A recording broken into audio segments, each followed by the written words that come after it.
창밖으로 하얀 눈이 내리고 있었습니다. 아파트 거실에 혼자 앉아 그 눈을 바라보며 저는 또 한 해가 저물어 간다는 걸 느꼈습니다. 남편이 떠난 지 2년. 이제 겨울이 와도 보일러 온도를 누가 올려준 사람도 없고, 김장김치 담글 때 여보 이것 좀 무거운데? 하고 부를 사람도 없습니다. 그저 혼자 조용히 하루하루를 보내는 것이 제 일상이 되어버렸습니다. 딸 지연이가 명절에 왔을 때였습니다. 현관문을 열고 들어서며 "엄마, 설 잘 보내셨어요?" 라고 묻는 지연이의 목소리는 밝았지만 어딘가 바쁜 사람 특유의 급한 느낌이 묻어났습니다. 손녀 민서가 제 품에 안기며 "할머니!" 하고 반가워하는 모습에 저는 얼마나 기뻤는지 모릅니다. 하지만 그 기쁨도 잠시, 지연이는 가방에서 무언가를 꺼내더니 제 앞에 놓았습니다. "엄마, 이거 새 스마트폰이에요. 제가 엄마 거 너무 오래된 것 같아서 바꿔드렸어요." 분홍색 케이스가 씌워진 반짝이는 스마트폰? 저는 그걸 보며 멍하니 있었습니다. "엄마, 요즘은 스마트폰으로 다 하잖아요. 카톡도 하고 인터넷도 보고. 엄마, 집에만 계시지 말고 이거로 취미생활 같은 거 해보세요." 지연이는 능숙하게 스마트폰 설정을 해주며 말을 이어갔습니다. "여기 보세요. 이게 인스타그램이고 이게 페이스북이에요.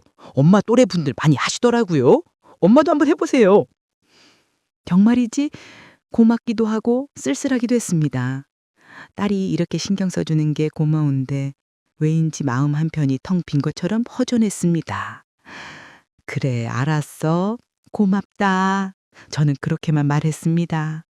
지연이는 점심을 먹고 커피 한 잔 마시더니 시계를 보며 일어섰습니다. "엄마, 저희 이제 가봐야 해요. 준호 오빠가 오후에 약속이 있대요. 엄마 불편한 거 있으면 전화하세요." 그리고 민서의 손을 잡고 현관으로 향했습니다. 민서가 뒤돌아보며 "할머니 안녕" 하고 손을 흔들었고 저는 손을 흔들며 웃어 보였습니다. 현관문이 닫히는 소리, 다시 찾아온 고요함. 거실에 홀로 남은 저는 분홍색 스마트폰을 손에 들고 한참을 바라봤습니다. 취미생활을 하라고? 뭘 하지? 그날 밤 저는 유튜브를 보다가 우연히 시니어 SNS 사용법이라는 영상을 봤습니다. 영상 속에서 또래분들이 인스타그램에 일상을 올리고 글쓰기 모임이 또 참여한다는 이야기를 듣고 조금 용기가 났습니다. 나도 할 수 있을까? 며칠 동안 이것저것 눌러보며 서툴게 배워나갔습니다. 그러다 우연히 50+ 글쓰기와 인생 이야기 나는 방이라는 단톡방을 발견했고 떨리는 마음으로 가입 신청을 눌렀습니다. 며칠 후 가입이 승인됐다는 알림이 왔습니다. 저는 떨리는 손으로 첫 글을 올렸습니다. "안녕하세요. 63세 박영숙입니다. 글쓰기를 좋아했는데 오랜만에 다시 시작해보려고 합니다. 잘 부탁드립니다." 짧은 글이었지만 제 마음을 담아 올렸습니다. 그리고 기다렸습니다. 누군가 반응해 줄까 하는 기대 반, 걱정 반으로. 30분쯤 지났을까요? 알림이 왔습니다. "환영합니다, 선생님. 글쓰기를 좋아하셨다니 정말 멋지시네요. 저는 김형훈이라고 합니다. 저도 글 쓰는 걸 좋아해서 이 모임에 있어요. 앞으로 자주 이야기 나눠요." 김형은. 그 이름을 본 순간 제 가슴이 조금 두근거렸습니다. 누군가 제 글을 읽고 반응해주고 환영해준다는 게 이렇게 기쁠 줄 몰랐습니다. 저는 답장을 보냈습니다. "고맙습니다. 잘 부탁드려요." 그날 밤 저는 오랜만에 설레는 밤으로 잠들었습니다. 창밖엔 여전히 눈이 내리고 있었고 스마트폰 화면에는 김영훈이라는 이름이 남아 있었습니다. 이제 혼자가 아닐지도 몰라. 그렇게 생각하며 눈을 감았습니다. 김영훈과의 대화는 그렇게 시작됐습니다. 처음엔 단톡방에서 가끔 인사를 나누는 정도였는데 어느 날 그가 개인 메시지를 보내왔습니다. "선생님, 오늘 올리신 글 정말 인상 깊었어요. 남편분을 그리워하시는 마음이 느껴져서 저도 마음이 짠했습니다. 혼자 계시기 힘드시죠?" 그 메시지를 받는 순간 제 눈에 눈물이 맺혔습니다. 2년 동안 그 누구도 제 마음을 이렇게 물어본 적이 없었습니다. 딸은 "엄마 괜찮으시죠?" 라고만 물었고 저는 늘 괜찮아 라고만 대답했으니까요. 저는 답장을 보냈습니다. 네, 가끔 외롭긴 해요. 하지만 괜찮아요. 이렇게 이야기 나눌 수 있어서 좋네요.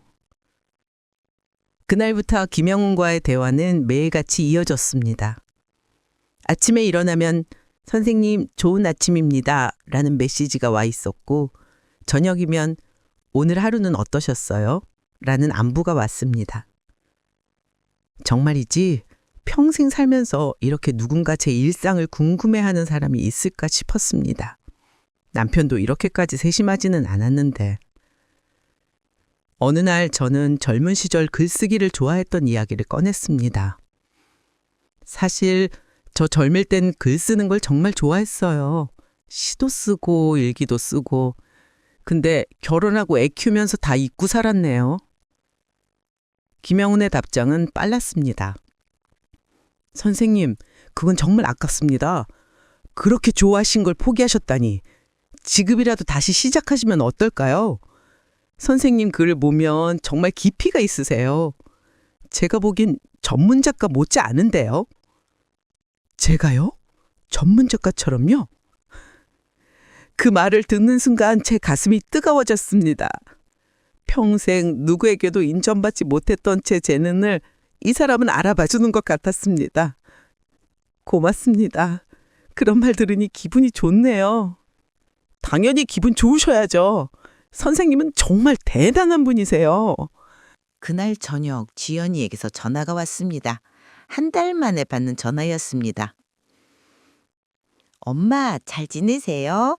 민서가 학원 끝나고 집에 오자마자 숙제하느라 정신없어요. 요즘 애들 진짜 공부할 게 너무 많아요. 그래, 민서 잘 있지? 네, 잘 있어요. 엄마도 건강 챙기시고 저 지금 저녁 준비해야 돼서 나중에 다시 전화 드릴게요. 그래. 말이 끝나기도 전에 전화는 끊어졌습니다.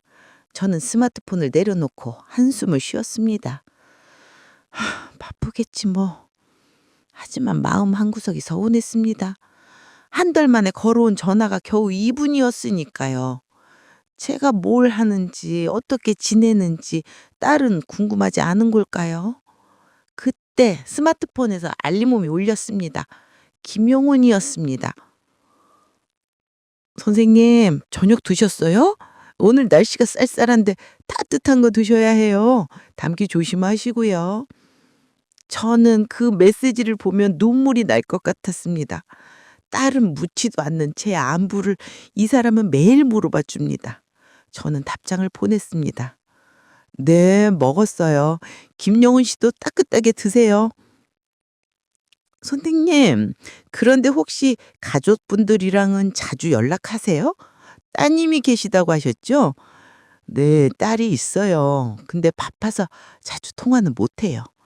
아, 그러시구나. 요즘 젊은 사람들은 다 바쁘니까 이해해야죠. 그래도 선생님 입장에서는 외로우실 것 같아요. 정말이지, 이 사람은 제 마음을 너무 잘 아는 것 같았습니다. 맞아요. 가끔 외롭긴 해요. 그래도 뭐 어쩔 수 없죠. 선생님은 정말 대단하세요. 그렇게 이해심이 많으시니까. 제가 봤을 땐 따님이 선생님께 정말 감사해야 할 텐데요. 그 말을 듣는 순간 제 눈에서 눈물이 흘러내렸습니다. 평생 누구에게도 듣지 못한 말이었습니다. 감사해야 한다는 말. 저는 당연히 해야 하는 일을 했을 뿐인데 이 사람은 제가 대단하다고 말해줍니다. 저는 울먹이며 답장을 보냈습니다. 고마워요. 그런 말 들으니까 위로가 돼요. 선생님, 언제든 힘드시면 저한테 말씀하세요. 제가 듣고 있을게요.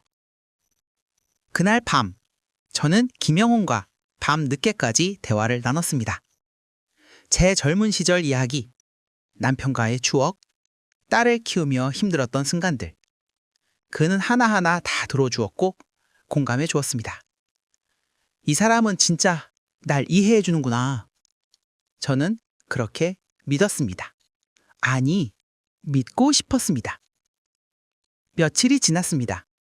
김영훈과의 대화는 더욱 깊어졌습니다.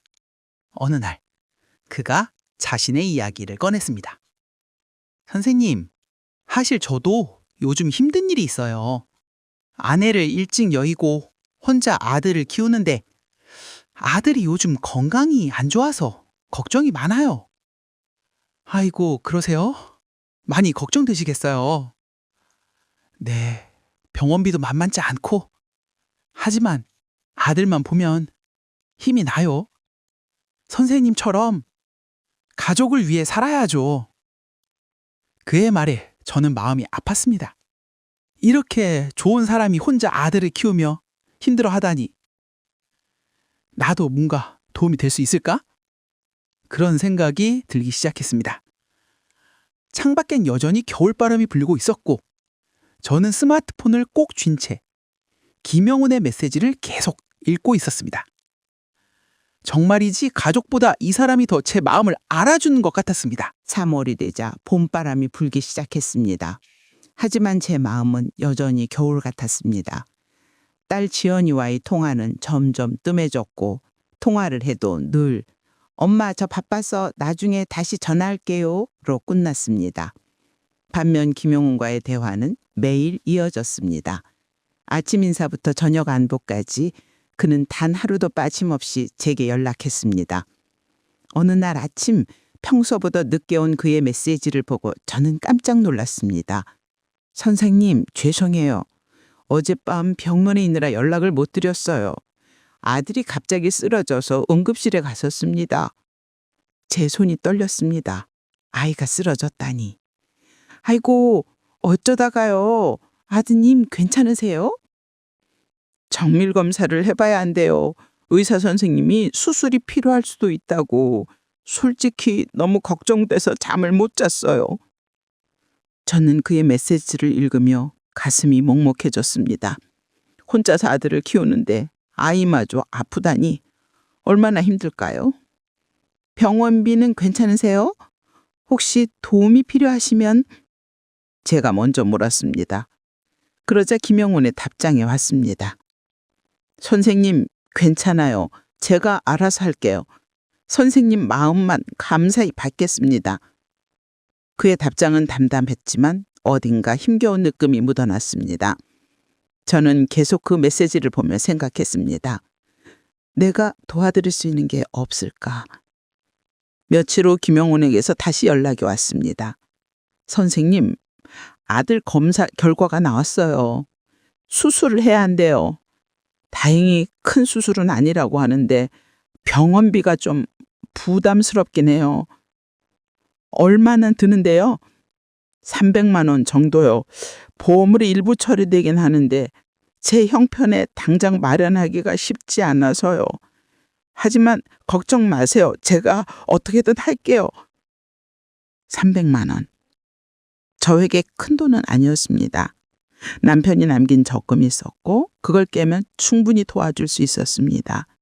하지만 이 돈을 제가 함부로 써도 될까요?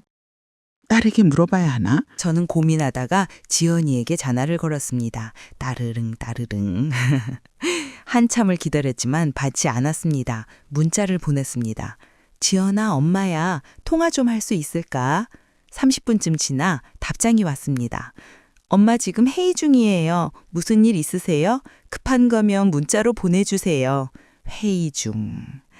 늘 바쁜 딸이었습니다. 저는 문자로 조심스럽게 물어봤습니다. 아니야, 급한 건 아니고 혹시 엄마가 적금 좀 깨도 될까? 답장은 바로 왔습니다. 엄마 왜요? 무슨 일 있으세요? 혹시 어디 아프신 거예요? 아니야, 아픈 건 아니고. 그럼 왜 적금할게요? 엄마 그거 나중에 필요할 수도 있는데 그냥 두세요. 저는 더 이상 말하지 못했습니다. 친구 아들이 아파서 도와주고 싶다고 말하면 딸이 뭐라고 할까요? 아마 엄마 왜 남한테 그런 돈을 써요? 라고 할 게 뻔했습니다. 엄마 저 진짜 회의 들어가야 돼요. 나중에 전화 드릴게요. 그렇게 대화는 끝났습니다. 저는 스마트폰을 내려놓고 한참을 멍하니 앉아 있었습니다. 내 돈인데 내가 쓰겠다는데 왜 딸한테 허락을 받아야 하지? 하지만 동시에 딸 몰래 큰돈을 쓴다는 게 찝찝하기도 했습니다. 그날 저녁 김영훈에게서 메시지가 왔습니다. 선생님, 오늘 하루 어떠셨어요? 저는 오늘도 병원 갔다 왔어요. 아들이 많이 불안해하네요. 수술 날짜를 잡아야 하는데 어떻게든 방법을 찾아야죠. 그의 메시지를 읽는 순간 제 마음이 결정됐습니다. 이 사람은 진짜 힘든 상황이야. 나한테 직접 도와달라고 말도 못하고 있잖아. 저는 용기를 내어 답장을 보냈습니다. 김용훈 씨, 제가 도와드릴게요. 300만 원 제가 빌려드릴 수 있어요. 메시지를 보낸 후 제 심정이 두근거렸습니다. 이게 맞는 걸까요? 잠시 후 김용훈의 답장이 왔습니다. 선생님, 정말요? 아니에요. 그럴 순 없어요. 선생님께 어떻게 그런 폐를 끼쳐요. 괜찮아요. 저도 가만히 있을 수가 없어요. 아이가 아픈데 제가 도울 수 있으면 돕고 싶어요. 선생님, 정말 감사합니다. 평생 이 은혜 잊지 않겠습니다. 꼭 갚을게요. 그런 말씀 마세요. 빨리 아드님 수술 잘 받으시고 건강해지는 게 중요해요. 그날 밤 저는 은행 앱을 열어 적금 300만 원을 해지했습니다. 계좌에서 빠져나간 숫자를 보며 제 가슴이 두근거렸습니다. 내가 잘한 걸까? 하지만 동시에 뿌듯하기도 했습니다. 누군가에게 진짜 도움이 된다는 것, 평생 가족만 돌보다가 처음으로 제 뜻대로 누군가를 도와준다는 것. 다음 날 아침 김용훈에게 계좌번호를 받아 송금했습니다.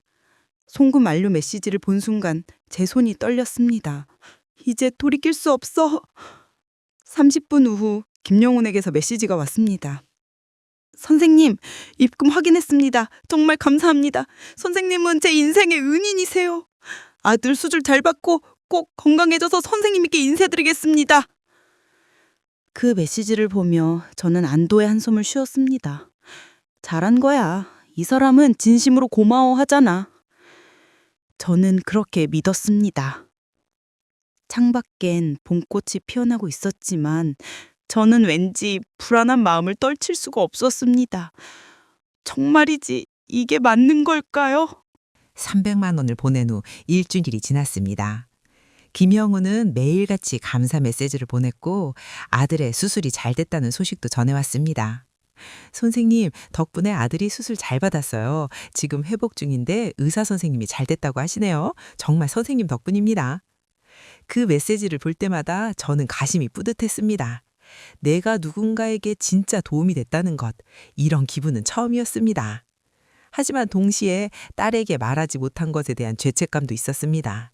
큰 돈을 썼는데 아무한테도 말하지 못하고 혼자 감추고 있다는 게 왠지 마음 한구석이 무거웠습니다. 토요일 오후 현관 초인종이 울렸습니다. 문을 열자 손녀 민서가 환하게 웃으며 서 있었습니다. 할머니!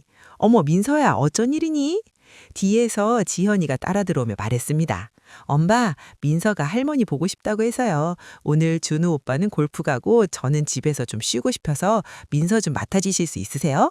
그럼 당연하지. 할머니랑 재미있게 놀자. 지연이는 민서를 두고 저녁 때 데리러 올게요 라는 말만 남긴 채 서둘러 나갔습니다. 저는 민서의 손을 잡고 거실로 들어갔습니다. 민서야, 할머니랑 뭐하고 놀까? 할머니, 저 배고파요. 간식 있어요? 저는 부엌으로 가서 과일을 깎아주고 우유도 따라줬습니다. 민서는 사과를 베어물며 거실을 둘러봤습니다. 할머니, 요즘 뭐 하세요? 응? 할머니? 그냥 집에서 TV 보고 책 읽고 그러지. 할머니 요즘 스마트폰 많이 보시던데요?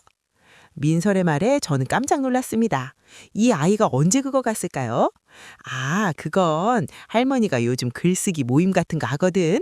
글쓰기요? 멋있다. 할머니 무슨 글 쓰세요? 그냥 할머니 생각이나 일상 같은 거. 민서는 고개를 끄덕이며 우유를 마셨습니다. 그러더니 갑자기 물었습니다. 할머니, 그런데 왜 요즘 자꾸 스마트폰만 보세요? 지난번에 왔을 때도 계속 보시던데? 저는 당황해서 얼른 대답했습니다. 아, 그건 친구분이 메시지를 자주 보내셔서. 친구요? 할머니도 친구 있으세요? 그럼 할머니도 친구 있지. 민서는 순수한 얼굴로 웃으며 말했습니다. 좋겠다. 할머니 친구 생겨서. 엄마가 그러는데 할머니 혼자 계셔서 왜 보실 거래요. 그 말에 제 가슴이 뜨끔했습니다. 딸이 그런 말을 했다고요? 외롭다는 걸 알았으면서도 왜 전화 한 통 제대로 하지 않았을까요? 할머니 안 외로워. 민서도 있고 엄마도 있잖아. 그래도 할머니 가끔 슬퍼 보여요. 민서의 말에 저는 할 말을 잃었습니다. 이 어린아이가 제 마음을 읽어낸 걸까요? 저는 민서의 머리를 쓰다듬으며 말했습니다. 할머니 안 슬퍼. 민서가 와주니까 행복해. 그날 오후 저는 민서와 함께 그림도 그리고 TV도 보며 시간을 보냈습니다. 그러나 스마트폰에서 알림음이 울렸습니다. 김영훈이었습니다. 선생님, 오늘도 좋은 하루 보내고 계시죠? 저는 민서가 옆에 있어서 잠시 망설였지만 답장을 보냈습니다. 네, 손녀랑 시간 보내고 있어요. 아, 손녀분이랑요? 좋으시겠어요. 가족이랑 함께 있는 시간이 제일 소중하죠. 저는 그 메시지를 보며 미소 지었습니다. 김영우는 늘 이렇게 따뜻했습니다. 민서가 옆에서 물었습니다. 할머니, 누구세요? 할머니 친구. 어떤 친구세요? 글쓰기 모임에서 만난 분이야. 민서는 고개를 끄덕이며 다시 TV를 봤습니다. 저는 안도하며 스마트폰을 내려놓으려는데 다시 메시지가 왔습니다. 선생님, 그런데 죄송하지만 한 가지만 여쭤봐도 될까요? 사실 아들이 퇴원하고 나서 재활 치료를 받아야 하는데 그 비용이 좀 부담스럽긴 해요. 하지만 선생님께 이미 너무 많은 도움을 받았으니 제가 알아서 할게요. 제 손이 떨렸습니다. 또요? 또 돈이 필요하다고요? 저는 답장을 망설였습니다. 300만 원도 큰 돈인데 또 도와달라는 건가요? 얼마나 필요하세요? 500만 원 정도요.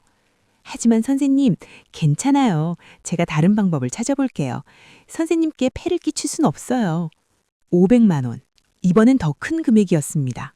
저는 고민에 빠졌습니다. 또 도와줘야 하나? 하지만 800만 원이면 너무 큰 돈 아닌가? 민서가 제 얼굴을 들여다보며 물었습니다. 할머니, 왜 그러세요? 표정이 안 좋아요. 아니야, 아무것도 아니야. 저는 얼른 웃으며 민서를 안았습니다. 하지만 제 마음속엔 불안감이 점점 커져갔습니다. 그날 저녁 지연이가 민서를 데리러 왔습니다. 엄마, 민서 괜찮았죠? 말썽 안 부렸죠? 응, 잘 놀았어. 우리 민서 착하지? 엄마도 건강 챙기시고 저희 다음 주에 또 올게요. 그래, 조심해서 가. 현관문이 닫히고 다시 혼자 남은 저는 소파에 앉아 스마트폰을 들었습니다. 김영훈의 메시지가 그대로 남아 있었습니다. 500만 원. 도와줘야 할까? 하지만 이번엔 너무 큰 돈이야. 저는 답장을 보내지 못한 채 그저 화면만 바라보고 있었습니다. 창밖엔 저녁 노을이 지고 있었고 제 마음도 점점 어두워지는 것 같았습니다. 정말이지 이 사람을 계속 믿어도 될까요? 그날 밤 저는 잠을 이루지 못했습니다. 김용훈의 메시지가 머릿속에서 떠나지 않았습니다. 500만 원. 이미 300만 원을 보냈는데 또 500만 원이라니. 하지만 아이가 재활치료를 받아야 한다는데 내가 안 도와주면 어떡하지? 새벽 3시, 저는 결국 은행 앱을 열었습니다. 남은 적금 500만 원. 이걸 깨면 제 손에 남는 돈은 거의 없었습니다. 손가락이 떨렸지만 저는 해지 버튼을 눌렀습니다. 마지막이야. 이번만 도와주고 끝이야. 다음 날 아침, 저는 김영훈에게 메시지를 보냈습니다. 도와드릴게요. 계좌번호 알려주세요. 답장은 빨랐습니다. 선생님, 정말 감사합니다. 평생 잊지 못할 은혜입니다. 꼭 갚겠습니다. 저는 송금을 완료했습니다. 800만 원. 남편이 평생 모아둔 돈이었습니다. 그 돈이 제 계좌에서 빠져나가는 걸 보며 제 가슴이 무너지는 것 같았습니다. 잘한 거겠지. 이 사람은 진심이니까. 하지만 왠지 불안했습니다. 며칠이 지났습니다. 김영우는 감사합니다. 덕분에 재활치료 시작했어요. 라는 메시지를 몇 번 보냈습니다. 저는 안도했습니다. 다행이야. 아들이 치료 잘 받고 있구나. 하지만 일주일 후 이상한 일이 벌어졌습니다. 김영훈의 답장이 점점 늦어지기 시작한 겁니다. 전에는 5분 안에 답장이 왔는데 이제는 몇 시간씩 걸렸습니다. 김영훈 씨, 아드님 재활치유 잘 되고 있어요? 저는 메시지를 보냈지만 답장이 없었습니다. 하루가 지나도 이틀이 지나도 불안감이 밀려왔습니다. 혹시 무슨 일이 생긴 걸까요? 아이가 더 아픈 건 아닐까요? 사흘째 되는 날 저는 전화를 걸어봤습니다. 따르릉, 따르릉, 하지만 받지 않았습니다. 여러 번 걸었지만 계속 연결되지 않았습니다. 왜 전화를 안 받지? 무슨 일이 있나? 그날 저녁 저는 TV를 켜고 뉴스를 보고 있었습니다. 그런데 갑자기 화면에 뜬 뉴스 제목에 제 손이 멈췄습니다. 최근 시니어층을 노린 로맨스 스캠 사기 급증, 피해액 수천만 원. 제 심장이 멈추는 것 같았습니다. 화면 속에서 아나운서가 말했습니다. SNS를 통해 접근한 사기범들이 시니어 여성들에게 따뜻한 말과 관심을 보이며 신뢰를 쌓은 후 가족의 병원비나 사업자금 명목으로 금전을 요구하는 수법입니다. 피해자들은 대부분 가족에게 알리지 않고 혼자 송금하여 피해가 더욱 커지고 있습니다. 화면엔 피해자 인터뷰가 나왔습니다. 저와 비슷한 나이의 여성이 눈물을 흘리며 말했습니다. 처음으로 누가 내 말을 들어주는 것 같았어요. 내가 인정받는 기분이었어요. 근데 그게 다 거짓이었어요. 저는 리모컨을 떨어뜨렸습니다. 손이 떨렸습니다. 설마 나도? 저는 급히 스마트폰을 집어들고 김영훈의 프로필을 확인했습니다. 그런데 이상했습니다. 프로필 사진도 없고 글쓰기 모임 단톡방도 나갔다고 표시돼 있었습니다. 저는 황급히 다른 메시지를 보냈습니다. 김영훈 씨, 연락 좀 주세요. 걱정돼요. 하지만 답장은 오지 않았습니다. 메시지는 읽지도 않았습니다. 그 순간 모든 게 무너졌습니다. 사기였어. 나 속은 거야. 다음 날 아침 저는 경찰서로 향했습니다. 떨리는 손으로 문을 열고 들어가 신고를 하겠다고 말했습니다. 경찰관이 물었습니다. 어떤 피해를 당하셨나요? 로맨스 스캠이요. 800만 원을 보냈는데 연락이 안 돼요. 800만 원이요? 언제부터 얼마나 알고 지낸 사이신가요? 석 달 정도요. 경찰관은 한숨을 쉬며 서류를 작성하기 시작했습니다. 피해 금액이 크네요. 일단 신고 접수하고 계좌 추적 들어가겠습니다. 근데 솔직히 말씀드리면 이런 경우 돈 돌려받기 힘듭니다. 그 말에 제 눈에서 눈물이 흘러내렸습니다. 제가 정말 바보 같죠? 어떻게 이렇게 쉽게 속을 수가 있어요? 어머님, 요즘 이런 사기가 정말 많아요. 어머님만 그런 게 아니에요. 너무 자책하지 마세요. 하지만 저는 자책하지 않을 수가 없었습니다. 800만 원? 남편이 평생 모은 돈, 딸에게 물려주려고 했던 돈. 그 돈을 제가 낯선 사람에게 그냥 넘긴 겁니다. 경찰서를 나오며 저는 주저앉고 싶었습니다. 하늘이 무너지는 것 같았습니다. 딸한테 어떻게 말하지? 아니, 말할 수가 있나? 집으로 돌아와 소파에 앉았습니다. 스마트폰을 보니 김영훈의 메시지 기록이 그대로 남아 있었습니다. 따뜻했던 말들, 감사했던 말들 모두 거짓이었습니다. 선생님은 정말 대단한 분이세요. 선생님 덕분에 제가 살아요. 평생 잊지 못할 은혜입니다. 모두 거짓말이었습니다. 저는 스마트폰을 내려놓고 눈물을 흘렸습니다. 평생 살면서 이렇게 바보 같았던 적이 없었습니다. 정말이지, 내가 이렇게 쉽게 속을 사람이었나요? 외로움에 눈이 멀어서 누가 나를 알아준다는 말 한마디에 800만 원을 그냥 준 거예요. 창밖엔 봄비가 내리고 있었고 저는 그 빗소리를 들으며 울었습니다. 혼자서, 조용히, 아무도 모르게. 일주일이 지났습니다. 저는 집 밖으로 나가지도 않고 밥도 제대로 먹지 않았습니다. 그저 소파에 앉아 멍하니 벽만 바라봤습니다. 어떻게 이런 일이. 거울을 보니 제 얼굴이 초췌해져 있었습니다. 머리도 제대로 빗지 않았고 눈가는 퉁퉁 부어 있었습니다. 딸에게 말해야 할까요? 아니면 이대로 숨겨야 할까요? 하지만 어떻게 숨겨요? 800만 원이 사라진 걸. 수요일 오후 현관 초인종이 울렸습니다. 누군가 싶어 문을 열었는데 딸 지연이가 굳은 얼굴로 서 있었습니다. 엄마! 그 한마디에서 저는 모든 걸 알아챘습니다. 딸이 알았구나. 지연아! 지연이는 집 안으로 들어오더니 가방에서 서류 봉투를 꺼냈습니다. 엄마! 이게 뭐예요? 은행 거래 내역서였습니다. 제 계좌에서 800만 원이 빠져나간 기록이 고스란히 찍혀 있었습니다. 크게.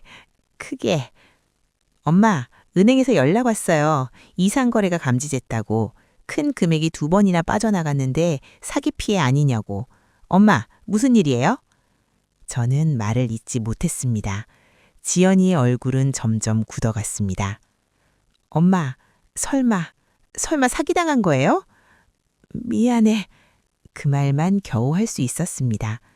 지연이는 한숨을 깊게 쉬더니 소파에 주저앉았습니다. 엄마, 어떻게 그렇게 쉽게 속으세요? 지연아, 나도 몰랐어. 그 사람이 진짜인 줄 알았어. 그 사람이 누군데요? 어디서 만났어요? SNS에서 글쓰기 모임에서 만났어. 그 사람이 너무 따뜻하게 대해줘서. 지연이는 고개를 저으며 말했습니다. 엄마, 제가 스마트폰 사드린 게 1호라고 산 거예요? SNS에서 만난 사람한테 800만 원을 그냥 줘요? 미안해. 나도 정신이 없었어. 그 사람이 아들이 아프다고 수술해야 한다고 해서.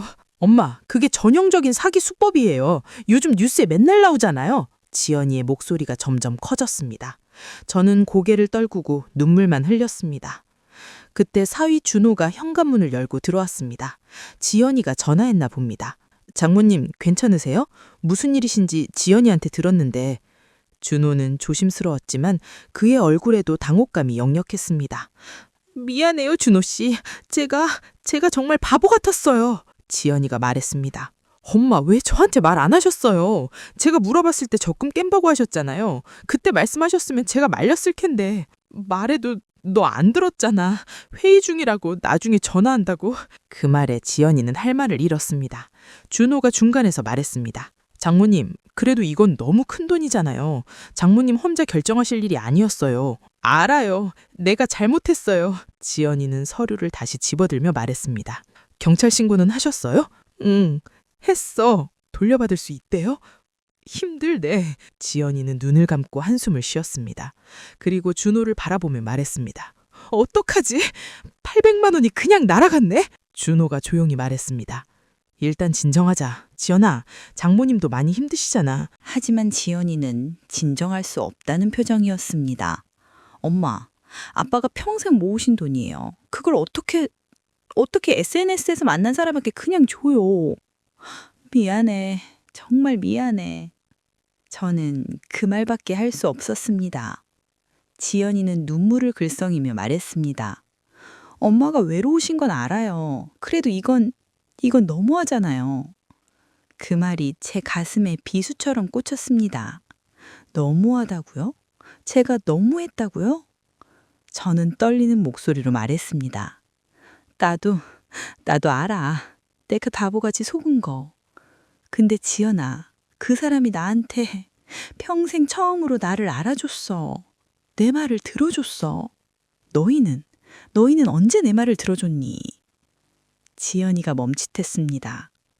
나도 외로웠어. 너무 외로웠어. 혼자 이 집에서 뭐 하며 사냐고. 그래서 그 사람한테 기댄 거야. 내가 잘못했어. 미안해. 방 안에 침묵이 흘렀습니다. 지연이는 아무 말도 하지 않았고 준호는 어색하게 서 있었습니다. 한참 후 지연이가 작은 목소리로 말했습니다. 엄마, 저도 미안해요. 제가 엄마한테 소홀했던 거 알아요. 근데 저도 바빴어요. 회사 일, 민서 키우는 것 다 쉽지 않았어요. 알아. 너 바쁜 거 알아. 그래서 엄마가 참았던 거야. 그래도 이렇게까지 외로우신 줄 몰랐어요. 제가 더 신경 쓸 걸 그랬어요. 지연이도 눈물을 흘렸습니다. 저는 딸의 손을 잡았습니다. 지연아, 엄마가 미안해. 정말 미안해. 하지만 그 미안함으로 800만 원이 돌아오는 건 아니었습니다. 준호가 조심스럽게 말했습니다. 장모님, 일단 당분간은 혼자 계시지 말고 저희 집에 오시는 게 어때요? 아니야, 괜찮아. 엄마 혼자 있을게. 장모님, 정말 괜찮아. 너희도 바쁜데 엄마까지 신경 쓰면 어떡해. 엄마는 혼자 있을게. 지연이와 준호는 더 이상 말하지 못했습니다. 그들이 돌아간 후 저는 다시 혼자 남았습니다. 창밖엔 어둠이 내려앉고 있었고 저는 소파에 앉아 눈물을 흘렸습니다. 정말이지 내 인생이 이렇게 바보 같을 수가 있나요? 그 후 2주 동안 저는 집 밖으로 나가지 않았습니다. 전화도 받지 않았고 문도 열어주지 않았습니다. 지연이가 몇 번 찾아왔지만 저는 엄마 괜찮아. 그냥 좀 쉬고 싶어. 라고만 말했습니다. 정말이지 사람들을 만날 얼굴이 없었습니다. 800만 원을 사기당한 바보 같은 노인네. 그게 접니다. 밥도 제대로 먹지 않았습니다. 냉장고를 열어봐도 식욕이 없었습니다. 그저 소파에 앉아 멍하니 TV만 봤습니다. 어느 토요일 오후 현관 초인종이 울렸습니다. 또 지연인가 싶어 대답하지 않았는데 작은 목소리가 들렸습니다. 할머니, 저 민서예요. 문 열어주세요. 민서, 제 손녀였습니다. 저는 일어나 문을 열었습니다. 민서가 걱정스러운 얼굴로 서 있었습니다. 할머니, 왜 문 안 열어주세요? 엄마가 할머니 아프시대요. 아니야, 할머니 안 아파. 들어오렴. 민서는 집 안으로 들어오더니 거실을 둘러봤습니다. 설거지하지 않은 그릇들이 쌓여 있었고 빨래도 널려 있었습니다. 할머니, 집이 왜 이래요? 할머니가 좀 정리를 못했네. 민서는 제 손을 잡고 소파에 앉혔습니다. 할머니, 괜찮으세요? 얼굴이 안 좋아 보여요. 괜찮아. 민서는 엄마랑 안 왔니? 엄마는 밖에서 기다리고 있어요. 제가 먼저 들어와 볼게요. 민서는 부엌으로 가서 물을 따라왔습니다. 그리고 제 옆에 앉아 말했습니다. 할머니, 엄마가 그러는데 할머니가 요즘 힘든 일이 있대요. 무슨 일이에요? 아니야, 아무것도 아니야. 할머니, 저한테는 말해주세요. 저 할머니 걱정돼요. 민서의 순수한 눈빛을 보니 눈물이 났습니다.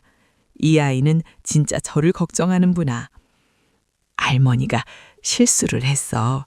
큰 실수를. 어떤 실수요? 할머니가 나쁜 사람한테 속았어. 민서는 고개를 끄덕이더니 말했습니다. 할머니, 그런데 할머니 방에 가봐도 돼요? 할머니한테 들을 게 있어서 가져왔거든요. 그래, 가봐. 민서는 제 방으로 갔습니다. 저는 소파에 앉아 창밖을 바라봤습니다. 한참 후 민서가 뭔가를 들고 나왔습니다. 낡은 노트였습니다. 제가 평생 써온 일기장이었습니다. 할머니, 이게 뭐예요? 서랍에 있던데? 제 심장이 멈췄습니다. 그 일기장엔 제 진짜 마음이 다 적혀 있었습니다. 민서야, 그건... 민서는 일기장을 펼쳤습니다. 그리고 조심스럽게 읽기 시작했습니다. 2023년 3월 15일, 오늘 지연이한테 전화했다. 그런데 바쁘다고 나중에 전화하겠다고 했다. 괜찮아. 내 딸이 바쁜 게 좋은 거지. 그런데 가끔은 엄마 목소리라도 듣고 싶다고 말하고 싶다. 민서의 목소리가 떨렸습니다. 저는 일기장을 빼앗으려 했지만 민서는 계속 읽었습니다. 2023년 8월 7일, 민서가 너무 보고 싶다. 지연이한테 민서 좀 보러 가도 되냐고 물었더니 이번 주는 바빠서 다음에 보자고 했다. 알았다고 했다. 근데 마음이 너무 허전하다. 민서의 눈에 눈물이 맺혔습니다. 2024년 1월 3일, 새해가 됐다. 남편 없이 맞는 3번째 새해, 너무 외롭다. 지연이는 명절에 잠깐 왔다가 갔다. 나도 이해한다, 바쁜 걸. 그런데 왜 이렇게 외로울까? 누군가 나를 좀 알아줬으면 좋겠다. 민서는 일기장을 덮었습니다. 그리고 저를 안았습니다. 할머니, 할머니가 이렇게 외로우셨어요? 저는 민서를 안고 울었습니다. 평생 꾹꾹 눌러왔던 감정들이 터져나왔습니다. 민서야, 할머니가 미안해. 할머니가 너무 약했어. 그때 현관문이 열렸습니다. 지연이가 들어오더니 우리를 보고 멈췄습니다. 민서야, 엄마 기다리다가. 지연이는 민서 손에 든 일기장을 봤습니다. 민서가 지연에게 일기장을 건넸습니다. 엄마, 이거 봐. 지연이는 일기장을 받아들었습니다. 그리고 읽기 시작했습니다. 한 페이지, 두 페이지. 지연이 얼굴이 점점 굳어갔습니다. 엄마, 지연이의 목소리가 떨렸습니다. 그리고 무릎을 꿇고 제 앞에 앉았습니다. 엄마, 제가 정말 몰랐어요. 엄마가 이렇게 외로우신 줄. 아니야, 지연아. 너 바쁜 거 알아. 엄마가 이해해. 아니에요, 엄마. 저는 그냥 엄마가 편하게 쉬고 계신 줄만 알았어요. 엄마가 매일 전화 기다리고 계셨는지, 민서 보고 싶어 하셨는지 전혀 몰랐어요. 지연이는 일기장을 넘기며 계속 읽었습니다. 2024년 2월 14일. 지연이가 스마트폰을 선물했다. 고맙다. 그런데 진짜 필요한 건 딸이 옆에 있어주는 거였는데 이걸 말하면 부담을 줄 것 같아서 그냥 고맙다고만 했다. 지연이는 눈물을 흘렸습니다. 엄마, 미안해요. 정말 미안해요. 제가 엄마한테 너무 소홀했어요. 지연아, 괜찮아. 엄마가 나약해서 그래. 혼자서도 잘 지낼 수 있어야 하는데. 아니에요, 엄마. 엄마는 나약한 게 아니에요. 엄마는 평생 저랑 아빠 위해서 살아오셨잖아요. 근데 저는 엄마가 뭘 원하시는지, 뭐가 필요하신지 한 번도 제대로 물어본 적이 없었어요. 지연이는 제 손을 꼭 잡았습니다. 엄마, 그 사기꾼한테 속으신 것도 제 잘못이에요. 제가 엄마 곁에 있었으면 엄마가 그렇게 외로우시지 않았을 텐데 제가 엄마를 혼자 두었어요. 아니야, 지연아. 그건 엄마 잘못이야. 아니에요. 저 잘못이에요. 엄마, 앞으로는 제가 더 자주 올게요. 전화도 매일 할게요. 엄마 혼자 두지 않을게요. 민서도 제 옆에 앉아 말했습니다. 할머니, 저도 자주 올게요. 할머니 외롭지 않게 해드릴게요. 저는 두 사람을 안고 울었습니다. 평생 처음으로 제 마음을 진짜로 알아주는 사람들이 생긴 것 같았습니다. 창밖엔 해가 지고 있었고 저는 가죽의 품에 안겨 눈물을 흘렸습니다. 정말이지, 이제야 우리가 진짜 가족이 되는 것 같았습니다. 다음 궁금증. 이제 영숙과 가족은 어떻게 새로운 시작을 할까? 그날 이후 모든 게 달라졌습니다. 지연이는 회사에 육아휴직을 신청했습니다. 그리고 매주 수요일과 토요일 민서를 데리고 제 집에 왔습니다. 처음엔 어색했습니다. 뭘 이야기해야 할지, 어떻게 시간을 보내야 할지 몰랐습니다. 하지만 천천히 조금씩 우리는 서로를 알아가기 시작했습니다. 어느 수요일 오후 저는 딸과 함께 부엌에서 김치를 담그고 있었습니다. 지연이가 배추를 다듬으며 물었습니다. 엄마, 제가 어렸을 때도 이렇게 김치 담그셨죠? 그럼 너 어렸을 때 엄마가 매년 김장했잖아. 너는 맨날 맛만 보고 도망갔지? 맞아요. 맵다고 울었던 것 같아요. 우리는 웃었습니다. 오랜만에 엄마와 딸로서 편하게 웃을 수 있었습니다. 지연이가 조심스럽게 물었습니다. 엄마, 그 사람 김영훈요. 아직도 생각나세요? 저는 손을 멈췄습니다. 그 이름을 듣는 것만으로도 가슴이 아팠습니다. 가끔 생각나. 근데 그게 그 사람이 아니라 내가 얼마나 외로웠는지가 생각나는 거야. 엄마, 괜찮아. 이제는 괜찮아. 너희가 있잖아. 지연이는 제 손을 잡았습니다. 그리고 말했습니다. 엄마, 앞으로는 엄마 혼자 두지 않을게요. 약속해요. 저는 고개를 끄덕였습니다. 하지만 마음 한구석엔 여전히 의문이 있었습니다. 이 약속이 얼마나 갈까? 지연이도 다시 바빠지면 또 예전처럼 돌아가는 거 아닐까? 하지만 그런 생각을 입 밖에 내지는 않았습니다. 지금 이 순간만으로도 감사했으니까요.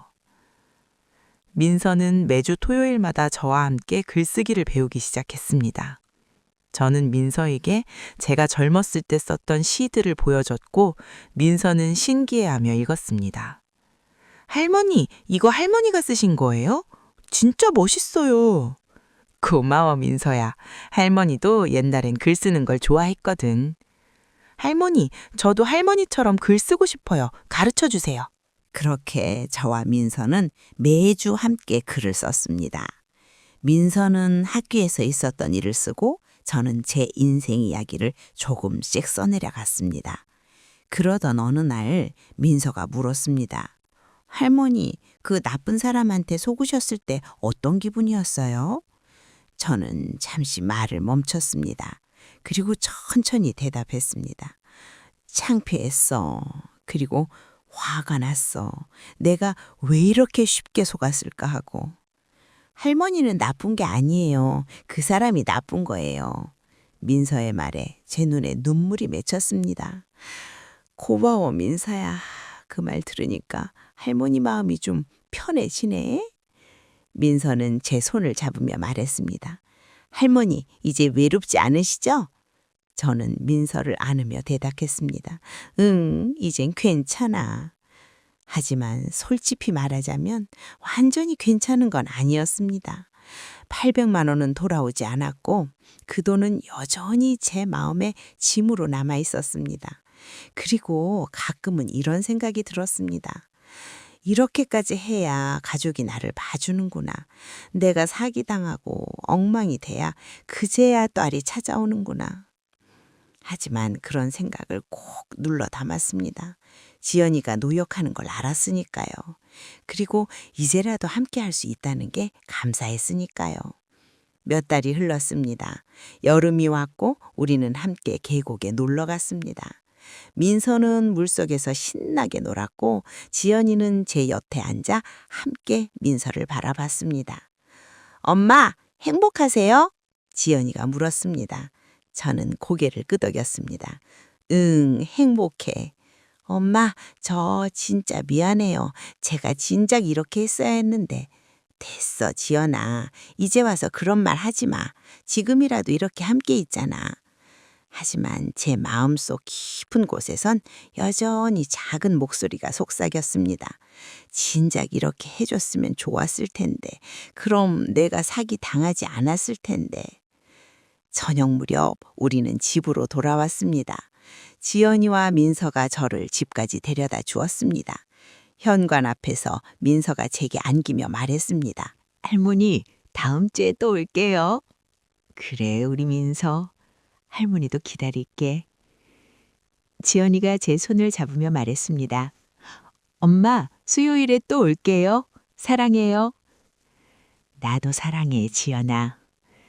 그들이 떠난 후 저는 집 안으로 들어갔습니다. 거실은 여전히 조용했지만 예전처럼 쓸쓸하지는 않았습니다. 테이블 위에는 민서가 그려준 그림이 놓여 있었고 냉장고에는 지연이가 사다 준 반찬이 가득 들어 있었습니다. 저는 소파에 앉아 분홍색 스마트폰을 들었습니다. 그 스마트폰으로 시작된 일이었습니다. 사기도, 상처도, 그리고 이 화해도. 이제 이걸로 뭘 하지? 저는 잠시 고민하다가 민서와 함께 쓴 글을 다시 읽어봤습니다. 그리고 미소를 지었습니다. 완벽하진 않습니다. 여전히 마음 한구석엔 아쉬움이 남아있고 가끔은 이게 진짜 달라진 걸까 하는 의심도 듭니다. 하지만 그래도 괜찮습니다. 지금 이 순간 저는 혼자가 아니니까요. 창밖으론 저녁 노을이 지고 있었고 저는 그 노을을 바라보며 생각했습니다. 새로운 시작이야. 늦었지만 그래도 시작이야. 창밖으로 하얀 눈이 내리고 있었습니다. 아파트 거실에 혼자 앉아 그 눈을 바라보며 저는 또 한 해가 저물어 간다는 걸 느꼈습니다. 남편이 떠난 지 2년. 이제 겨울이 와도 보일러 온도를 누가 올려준 사람도 없고 김장김치 담글 때 여보 이것 좀 무거운데? 하고 부를 사람도 없습니다. 그저 혼자 조용히 하루하루를 보내는 것이 제 일상이 되어버렸습니다. 딸 지연이가 명절에 왔을 때였습니다. 현관문을 열고 들어서며 엄마, 설 잘 보내셨어요? 라고 묻는 지연이의 목소리는 밝았지만 어딘가 바쁜 사람 특유의 급한 느낌이 묻어났습니다. 손녀 민서가 제 품에 안기며 할머니! 하고 반가워하는 모습에 저는 얼마나 기뻤는지 모릅니다. 하지만 그 기쁨도 잠시 지연이는 가방에서 무언가를 꺼내더니 제 앞에 놓았습니다. 엄마, 이거 새 스마트폰이에요. 제가 엄마 거 너무 오래된 것 같아서 바꿔드렸어요. 분홍색 케이스가 씌워진 반짝이는 스마트폰? 저는 그걸 보며 멍하니 있었습니다. 엄마, 요즘은 스마트폰으로 다 하잖아요. 카톡도 하고 인터넷도 보고. 엄마, 집에만 계시지 말고 이거로 취미생활 같은 거 해보세요. 지연이는 능숙하게 스마트폰 설정을 해주며 말을 이어갔습니다. 여기 보세요. 이게 인스타그램이고 이게 페이스북이에요. 엄마 또래 분들 많이 하시더라고요. 엄마도 한번 해보세요. 정말이지 고맙기도 하고 쓸쓸하기도 했습니다. 딸이 이렇게 신경 써주는 게 고마운데 왜인지 마음 한편이 텅 빈 것처럼 허전했습니다. 그래, 알았어. 고맙다. 저는 그렇게만 말했습니다. 지연이는 점심을 먹고 커피 한 잔 마시더니 시계를 보며 일어섰습니다. 엄마, 저희 이제 가봐야 해요. 준호 오빠가 오후에 약속이 있대요. 엄마 불편한 거 있으면 전화하세요. 그리고 민서의 손을 잡고 현관으로 향했습니다. 민서가 뒤돌아보며 할머니 안녕 하고 손을 흔들었고 저는 손을 흔들며 웃어 보였습니다. 현관문이 닫히는 소리, 다시 찾아온 고요함. 거실에 홀로 남은 저는 분홍색 스마트폰을 손에 들고 한참을 바라봤습니다. 취미생활을 하라고? 뭘 하지? 그날 밤 저는 유튜브를 보다가 우연히 시니어 SNS 사용법이라는 영상을 봤습니다. 영상 속에서 또래분들이 인스타그램에 일상을 올리고 글쓰기 모임이 또 참여한다는 이야기를 듣고 조금 용기가 났습니다. 나도 할 수 있을까? 며칠 동안 이것저것 눌러보며 서툴게 배워나갔습니다. 그러다 우연히 50+ 글쓰기와 인생 이야기 나는 방이라는 단톡방을 발견했고 떨리는 마음으로 가입 신청을 눌렀습니다. 며칠 후 가입이 승인됐다는 알림이 왔습니다. 저는 떨리는 손으로 첫 글을 올렸습니다. 안녕하세요. 63세 박영숙입니다. 글쓰기를 좋아했는데 오랜만에 다시 시작해보려고 합니다. 잘 부탁드립니다. 짧은 글이었지만 제 마음을 담아 올렸습니다. 그리고 기다렸습니다. 누군가 반응해 줄까 하는 기대 반, 걱정 반으로. 30분쯤 지났을까요? 알림이 왔습니다. 환영합니다, 선생님. 글쓰기를 좋아하셨다니 정말 멋지시네요. 저는 김형훈이라고 합니다. 저도 글 쓰는 걸 좋아해서 이 모임에 있어요. 앞으로 자주 이야기 나눠요. 김형은. 그 이름을 본 순간 제 가슴이 조금 두근거렸습니다. 누군가 제 글을 읽고 반응해주고 환영해준다는 게 이렇게 기쁠 줄 몰랐습니다. 저는 답장을 보냈습니다. 고맙습니다. 잘 부탁드려요. 그날 밤 저는 오랜만에 설레는 밤으로 잠들었습니다. 창밖엔 여전히 눈이 내리고 있었고 스마트폰 화면에는 김영훈이라는 이름이 남아 있었습니다. 이제 혼자가 아닐지도 몰라. 그렇게 생각하며 눈을 감았습니다. 김영훈과의 대화는 그렇게 시작됐습니다. 처음엔 단톡방에서 가끔 인사를 나누는 정도였는데 어느 날 그가 개인 메시지를 보내왔습니다. 선생님, 오늘 올리신 글 정말 인상 깊었어요. 남편분을 그리워하시는 마음이 느껴져서 저도 마음이 짠했습니다. 혼자 계시기 힘드시죠? 그 메시지를 받는 순간 제 눈에 눈물이 맺혔습니다. 2년 동안 그 누구도 제 마음을 이렇게 물어본 적이 없었습니다. 딸은 엄마 괜찮으시죠? 라고만 물었고 저는 늘 괜찮아 라고만 대답했으니까요. 저는 답장을 보냈습니다. 네, 가끔 외롭긴 해요. 하지만 괜찮아요. 이렇게 이야기 나눌 수 있어서 좋네요. 그날부터 김영훈과의 대화는 매일같이 이어졌습니다. 아침에 일어나면 선생님 좋은 아침입니다 라는 메시지가 와 있었고 저녁이면 오늘 하루는 어떠셨어요? 라는 안부가 왔습니다. 정말이지 평생 살면서 이렇게 누군가 제 일상을 궁금해하는 사람이 있을까 싶었습니다. 남편도 이렇게까지 세심하지는 않았는데. 어느 날 저는 젊은 시절 글쓰기를 좋아했던 이야기를 꺼냈습니다. 사실 저 젊을 땐 글 쓰는 걸 정말 좋아했어요. 시도 쓰고 일기도 쓰고. 근데 결혼하고 애 키우면서 다 잊고 살았네요. 김영훈의 답장은 빨랐습니다. 선생님, 그건 정말 아깝습니다. 그렇게 좋아하신 걸 포기하셨다니. 지금이라도 다시 시작하시면 어떨까요? 선생님 글을 보면 정말 깊이가 있으세요. 제가 보긴 전문 작가 못지 않은데요. 제가요? 전문 작가처럼요? 그 말을 듣는 순간 제 가슴이 뜨거워졌습니다. 평생 누구에게도 인정받지 못했던 제 재능을 이 사람은 알아봐 주는 것 같았습니다. 고맙습니다. 그런 말 들으니 기분이 좋네요. 당연히 기분 좋으셔야죠. 선생님은 정말 대단한 분이세요. 그날 저녁 지연이에게서 전화가 왔습니다. 한 달 만에 받는 전화였습니다. 엄마, 잘 지내세요? 민서가 학원 끝나고 집에 오자마자 숙제하느라 정신없어요. 요즘 애들 진짜 공부할 게 너무 많아요. 그래, 민서 잘 있지? 네, 잘 있어요.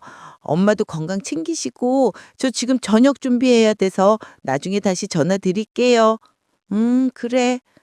말이 끝나기도 전에 전화는 끊어졌습니다. 저는 스마트폰을 내려놓고 한숨을 쉬었습니다. 바쁘겠지 뭐. 하지만 마음 한구석이 서운했습니다. 한 달 만에 걸어온 전화가 겨우 2분이었으니까요. 제가 뭘 하는지 어떻게 지내는지 딸은 궁금하지 않은 걸까요? 그때 스마트폰에서 알림음이 울렸습니다. 김용훈이었습니다. 선생님, 저녁 드셨어요?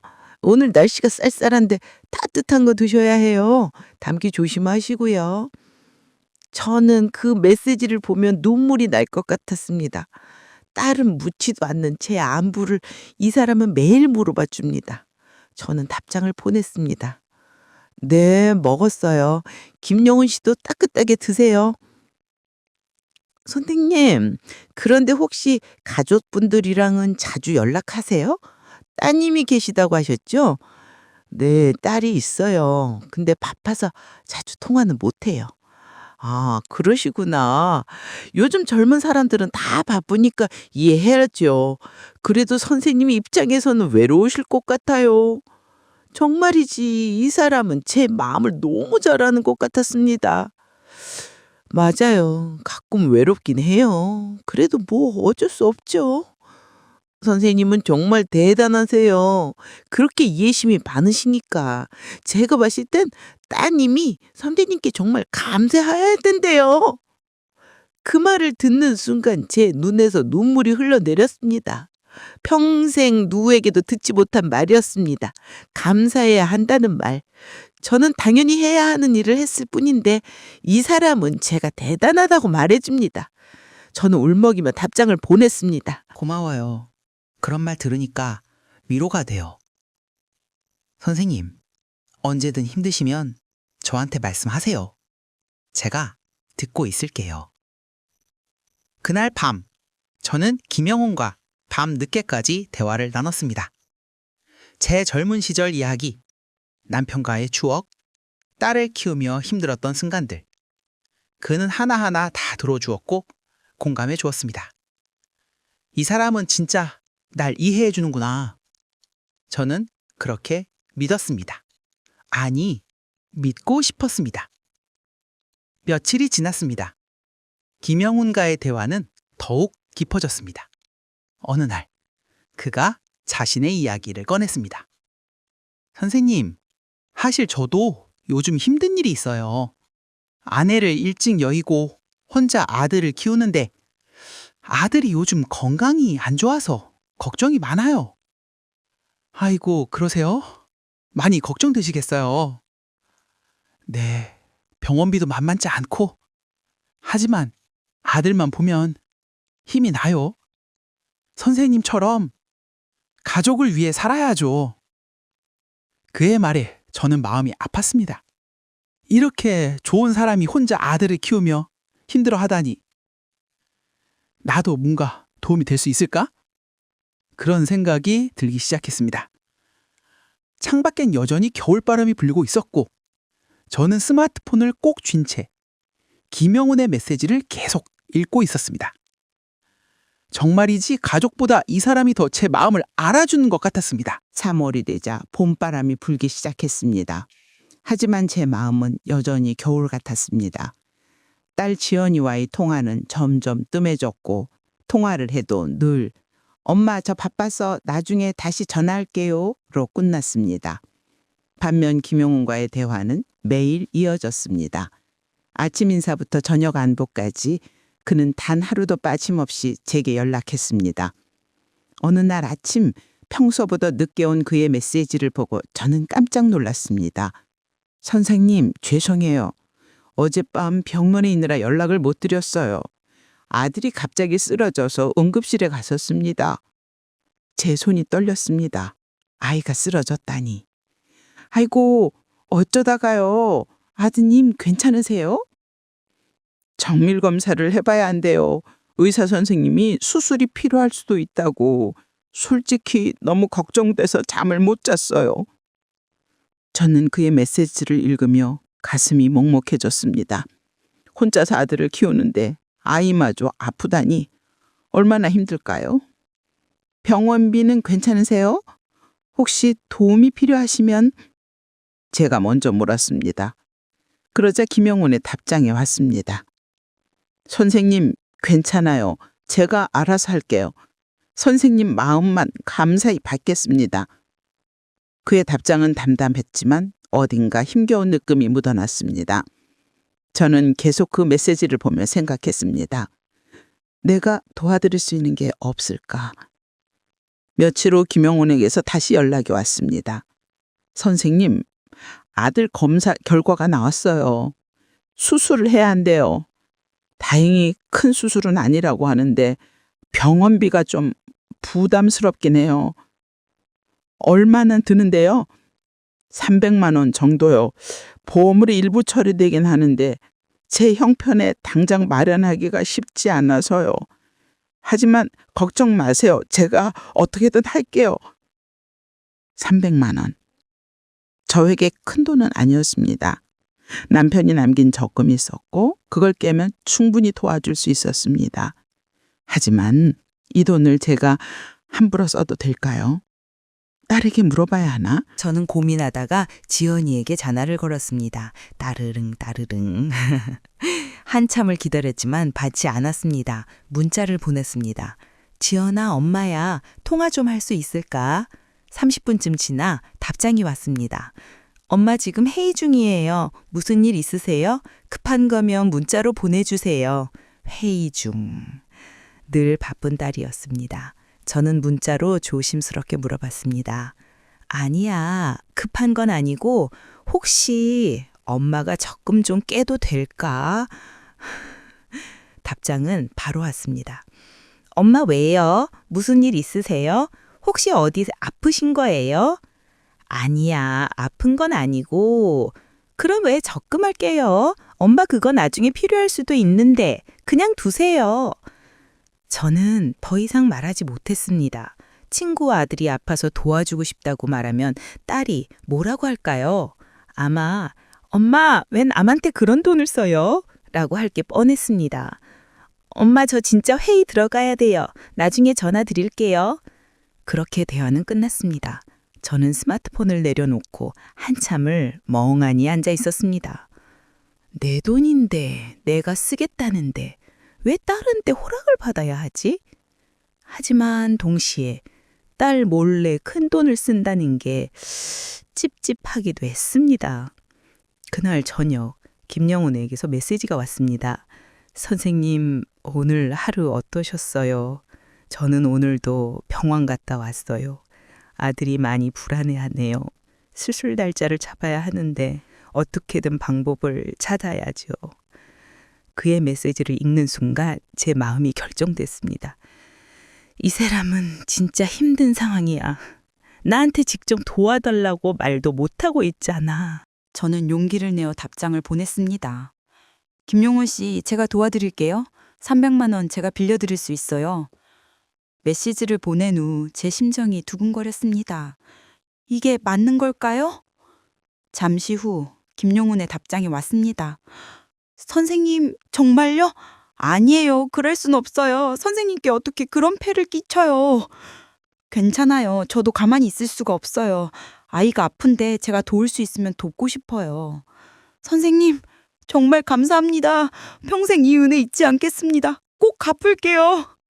그런 말씀 마세요. 빨리 아드님 수술 잘 받으시고 건강해지는 게 중요해요. 그날 밤 저는 은행 앱을 열어 적금 300만 원을 해지했습니다. 계좌에서 빠져나간 숫자를 보며 제 가슴이 두근거렸습니다. 내가 잘한 걸까? 하지만 동시에 뿌듯하기도 했습니다. 누군가에게 진짜 도움이 된다는 것, 평생 가족만 돌보다가 처음으로 제 뜻대로 누군가를 도와준다는 것. 다음 날 아침 김용훈에게 계좌번호를 받아 송금했습니다. 송금 완료 메시지를 본 순간 제 손이 떨렸습니다. 이제 돌이킬 수 없어. 30분 후 김용훈에게서 메시지가 왔습니다. 선생님, 입금 확인했습니다. 정말 감사합니다. 선생님은 제 인생의 은인이세요. 아들 수술 잘 받고 꼭 건강해져서 선생님께 인사드리겠습니다. 그 메시지를 보며 저는 안도의 한숨을 쉬었습니다. 잘한 거야. 이 사람은 진심으로 고마워하잖아. 저는 그렇게 믿었습니다. 창밖엔 봄꽃이 피어나고 있었지만 저는 왠지 불안한 마음을 떨칠 수가 없었습니다. 정말이지 이게 맞는 걸까요? 300만 원을 보낸 후 일주일이 지났습니다. 김영우는 매일같이 감사 메시지를 보냈고 아들의 수술이 잘 됐다는 소식도 전해왔습니다. 선생님, 덕분에 아들이 수술 잘 받았어요. 지금 회복 중인데 의사 선생님이 잘 됐다고 하시네요. 정말 선생님 덕분입니다. 그 메시지를 볼 때마다 저는 가슴이 뿌듯했습니다. 내가 누군가에게 진짜 도움이 됐다는 것, 이런 기분은 처음이었습니다. 하지만 동시에 딸에게 말하지 못한 것에 대한 죄책감도 있었습니다. 큰 돈을 썼는데 아무한테도 말하지 못하고 혼자 감추고 있다는 게 왠지 마음 한구석이 무거웠습니다. 토요일 오후 현관 초인종이 울렸습니다. 문을 열자 손녀 민서가 환하게 웃으며 서 있었습니다. 할머니! 어머 민서야, 어쩐 일이니? 뒤에서 지현이가 따라 들어오며 말했습니다. 엄마, 민서가 할머니 보고 싶다고 해서요. 오늘 준우 오빠는 골프 가고 저는 집에서 좀 쉬고 싶어서 민서 좀 맡아주실 수 있으세요? 그럼 당연하지. 할머니랑 재미있게 놀자.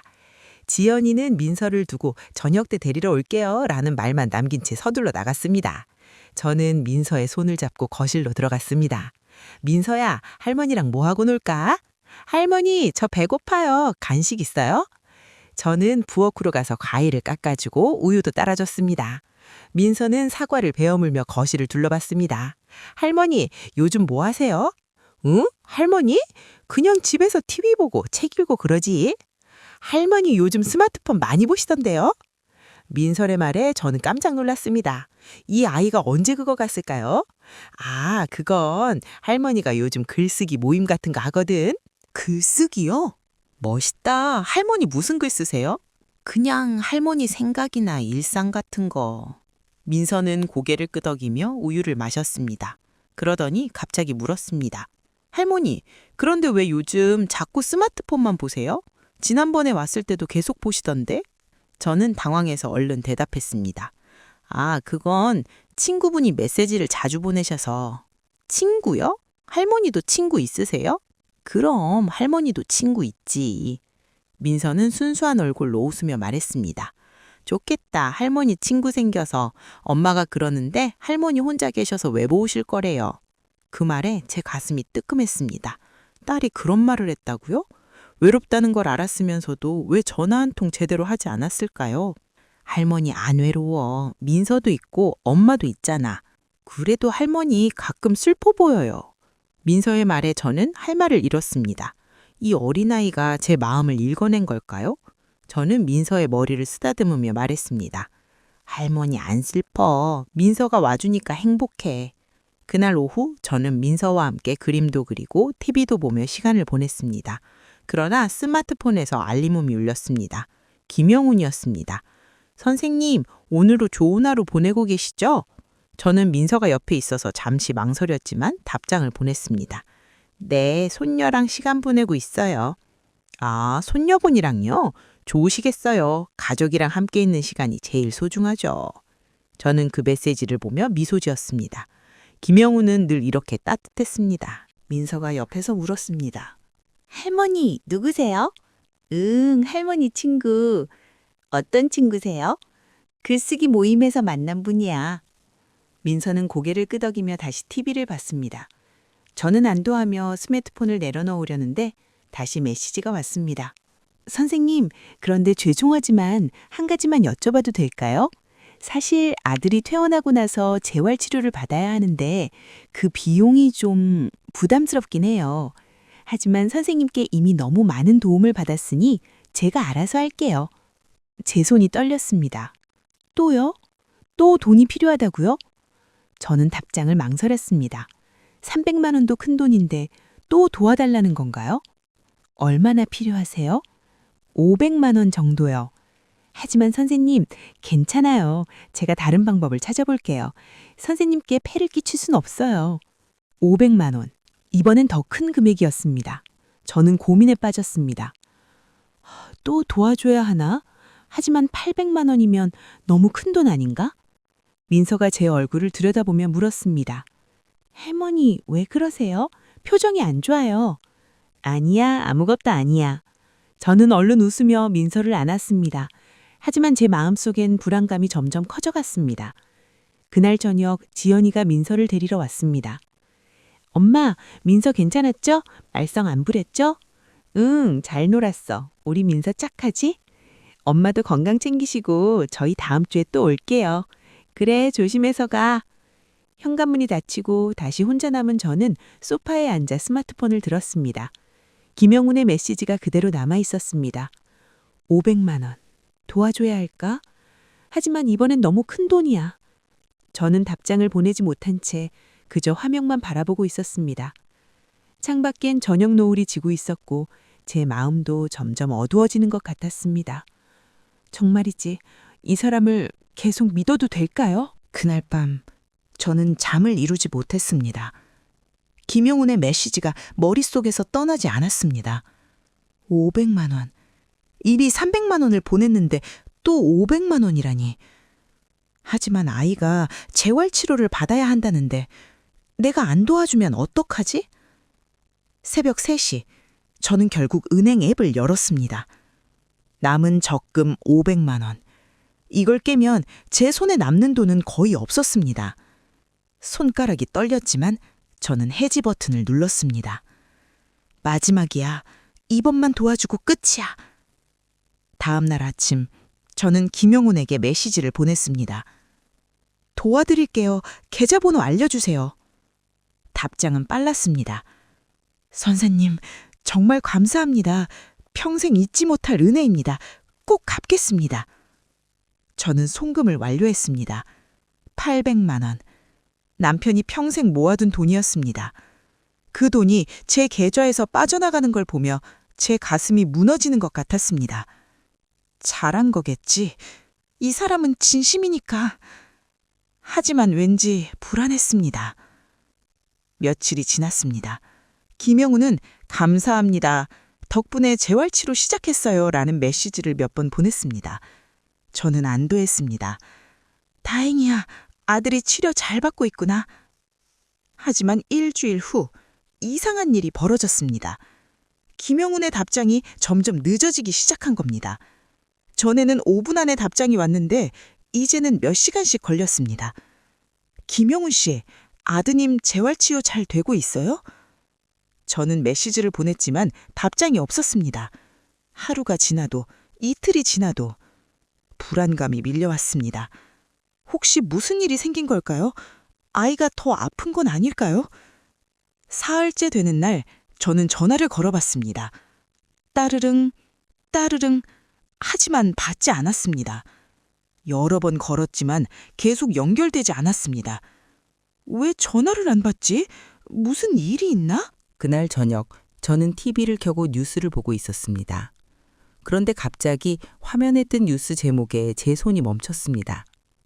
최근 시니어층을 노린 로맨스 스캠 사기 급증, 피해액 수천만 원. 제 심장이 멈추는 것 같았습니다. 화면 속에서 아나운서가 말했습니다. SNS를 통해 접근한 사기범들이 시니어 여성들에게 따뜻한 말과 관심을 보이며 신뢰를 쌓은 후 가족의 병원비나 사업자금 명목으로 금전을 요구하는 수법입니다. 피해자들은 대부분 가족에게 알리지 않고 혼자 송금하여 피해가 더욱 커지고 있습니다. 화면엔 피해자 인터뷰가 나왔습니다. 저와 비슷한 나이의 여성이 눈물을 흘리며 말했습니다. 처음으로 누가 내 말을 들어주는 것 같았어요. 내가 인정받는 기분이었어요. 근데 그게 다 거짓이었어요.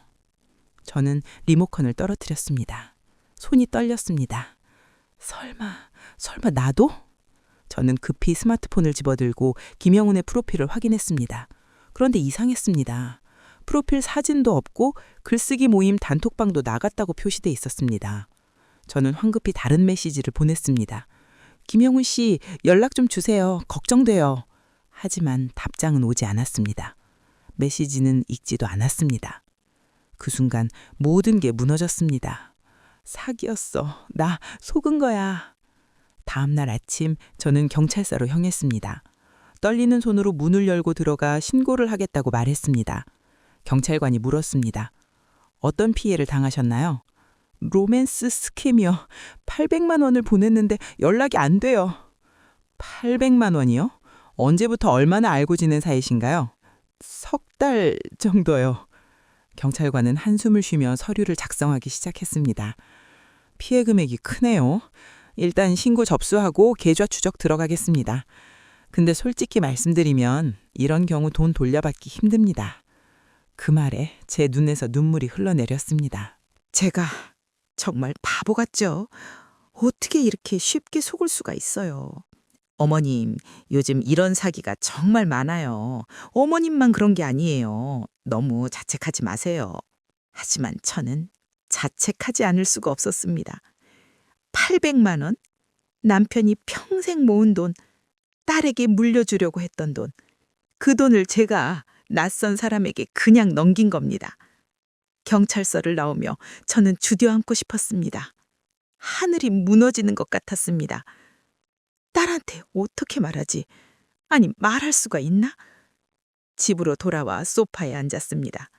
스마트폰을 보니 김영훈의 메시지 기록이 그대로 남아 있었습니다.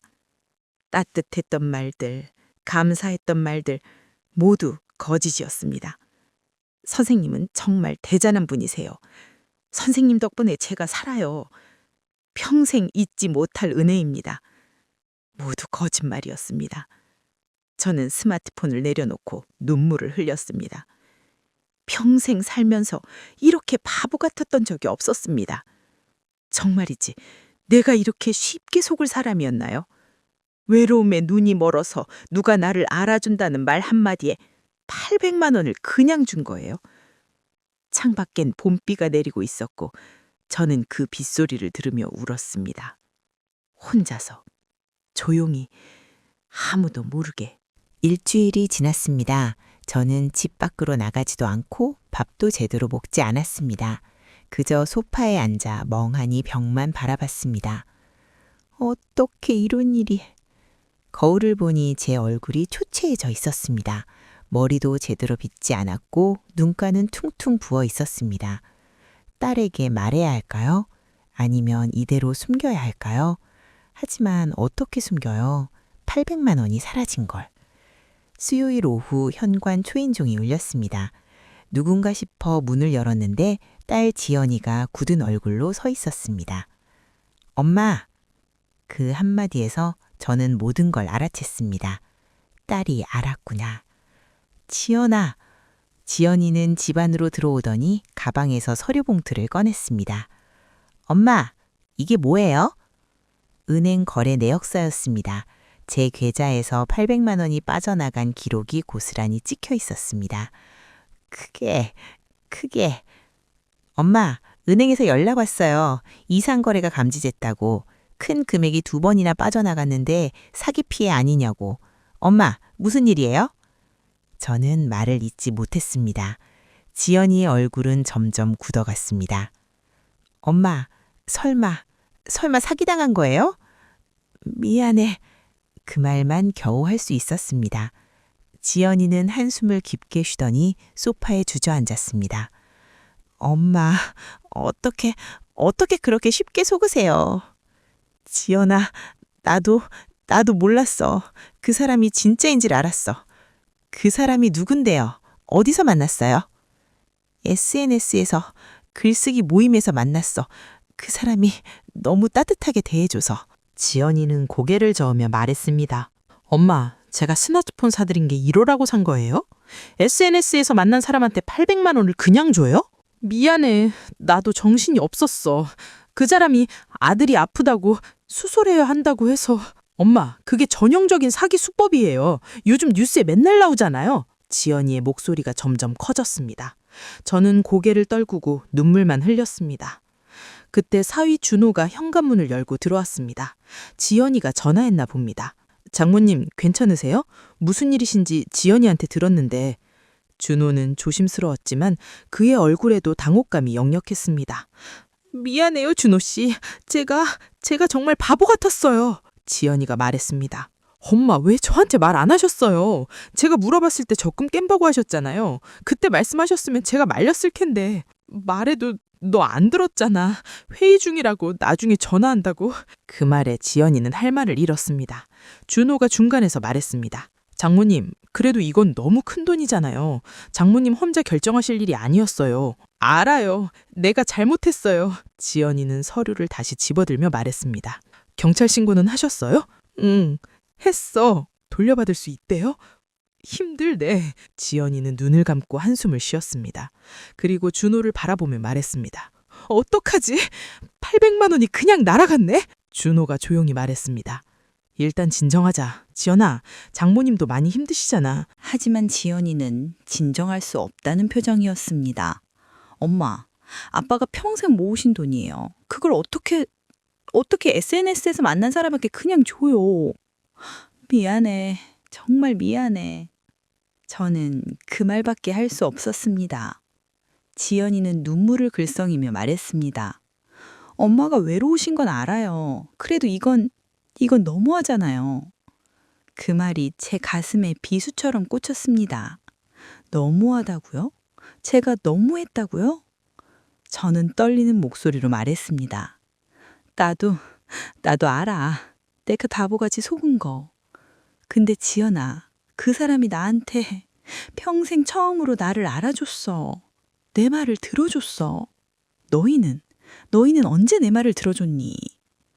지연이가 멈칫했습니다. 나도 외로웠어. 너무 외로웠어. 혼자 이 집에서 뭐 하며 사냐고. 그래서 그 사람한테 기댄 거야. 내가 잘못했어. 미안해. 방 안에 침묵이 흘렀습니다. 지연이는 아무 말도 하지 않았고 준호는 어색하게 서 있었습니다. 한참 후 지연이가 작은 목소리로 말했습니다. 엄마, 저도 미안해요. 제가 엄마한테 소홀했던 거 알아요. 근데 저도 바빴어요. 회사 일, 민서 키우는 것 다 쉽지 않았어요. 알아. 너 바쁜 거 알아. 그래서 엄마가 참았던 거야. 그래도 이렇게까지 외로우신 줄 몰랐어요. 제가 더 신경 쓸 걸 그랬어요. 지연이도 눈물을 흘렸습니다. 저는 딸의 손을 잡았습니다. 지연아, 엄마가 미안해. 정말 미안해. 하지만 그 미안함으로 800만 원이 돌아오는 건 아니었습니다. 준호가 조심스럽게 말했습니다. 장모님, 일단 당분간은 혼자 계시지 말고 저희 집에 오시는 게 어때요? 아니야, 괜찮아. 엄마 혼자 있을게. 장모님, 정말 괜찮아. 너희도 바쁜데 엄마까지 신경 쓰면 어떡해. 엄마는 혼자 있을게. 지연이와 준호는 더 이상 말하지 못했습니다. 그들이 돌아간 후 저는 다시 혼자 남았습니다. 창밖엔 어둠이 내려앉고 있었고 저는 소파에 앉아 눈물을 흘렸습니다. 정말이지 내 인생이 이렇게 바보 같을 수가 있나요? 그 후 2주 동안 저는 집 밖으로 나가지 않았습니다. 전화도 받지 않았고 문도 열어주지 않았습니다. 지연이가 몇 번 찾아왔지만 저는 엄마 괜찮아. 그냥 좀 쉬고 싶어. 라고만 말했습니다. 정말이지 사람들을 만날 얼굴이 없었습니다. 800만 원을 사기당한 바보 같은 노인네. 그게 접니다. 밥도 제대로 먹지 않았습니다. 냉장고를 열어봐도 식욕이 없었습니다. 그저 소파에 앉아 멍하니 TV만 봤습니다. 어느 토요일 오후 현관 초인종이 울렸습니다. 또 지연인가 싶어 대답하지 않았는데 작은 목소리가 들렸습니다. 할머니, 저 민서예요. 문 열어주세요. 민서, 제 손녀였습니다. 저는 일어나 문을 열었습니다. 민서가 걱정스러운 얼굴로 서 있었습니다. 할머니, 왜 문 안 열어주세요? 엄마가 할머니 아프시대요. 아니야, 할머니 안 아파. 들어오렴. 민서는 집 안으로 들어오더니 거실을 둘러봤습니다. 설거지하지 않은 그릇들이 쌓여 있었고 빨래도 널려 있었습니다. 할머니, 집이 왜 이래요? 할머니가 좀 정리를 못했네. 민서는 제 손을 잡고 소파에 앉혔습니다. 할머니, 괜찮으세요? 얼굴이 안 좋아 보여요. 괜찮아. 민서는 엄마랑 안 왔니? 엄마는 밖에서 기다리고 있어요. 제가 먼저 들어와 볼게요. 민서는 부엌으로 가서 물을 따라왔습니다. 그리고 제 옆에 앉아 말했습니다. 할머니, 엄마가 그러는데 할머니가 요즘 힘든 일이 있대요. 무슨 일이에요? 아니야, 아무것도 아니야. 할머니, 저한테는 말해주세요. 저 할머니 걱정돼요. 민서의 순수한 눈빛을 보니 눈물이 났습니다. 이 아이는 진짜 저를 걱정하는구나. 할머니가 실수를 했어. 큰 실수를. 어떤 실수요? 할머니가 나쁜 사람한테 속았어. 민서는 고개를 끄덕이더니 말했습니다. 할머니, 그런데 할머니 방에 가봐도 돼요? 할머니한테 들을 게 있어서 가져왔거든요. 그래, 가봐. 민서는 제 방으로 갔습니다. 저는 소파에 앉아 창밖을 바라봤습니다.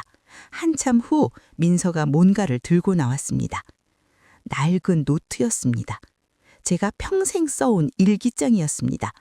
할머니, 이게 뭐예요? 서랍에 있던데? 제 심장이 멈췄습니다. 그 일기장엔 제 진짜 마음이 다 적혀 있었습니다. 민서야, 그건... 민서는 일기장을 펼쳤습니다. 그리고 조심스럽게 읽기 시작했습니다.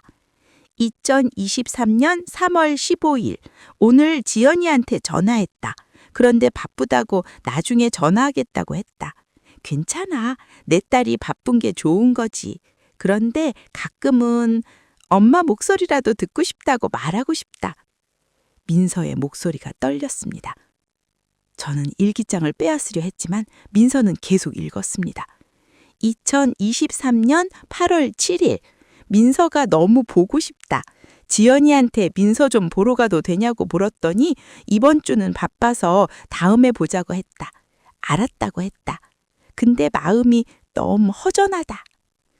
민서의 눈에 눈물이 맺혔습니다. 2024년 1월 3일 새해가 됐다.